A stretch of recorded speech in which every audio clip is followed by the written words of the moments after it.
In this video, we're going to do a reassignment for a new hire, PT, OT, or SLP. The process is basically the same.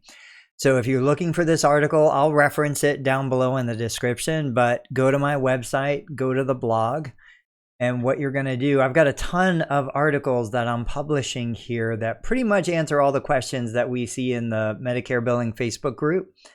But right here, adding a physical therapist, Medicare Reassignment in PECOS.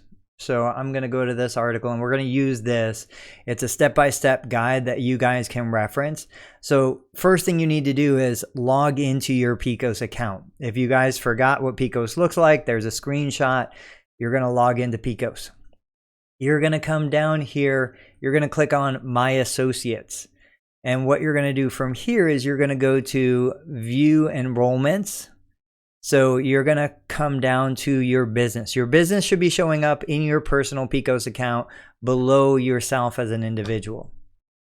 You're going to click on View Manage Reassignments.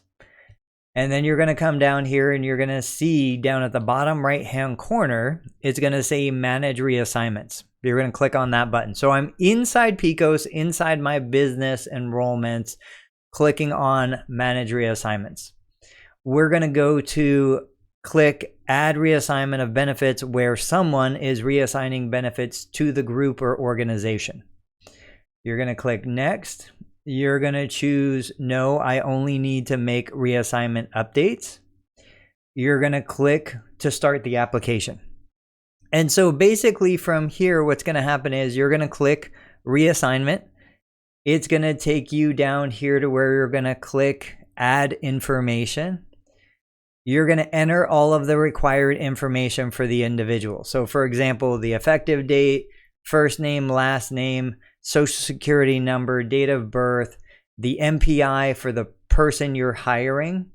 You're going to choose non-physician, assuming it's a PT, OT, SLP. Then you're going to click Begin the Submission. And once you finish that, what's going to happen is the system is going to then take you to a screen where you're going to do an electronic signature, which is you enter your email.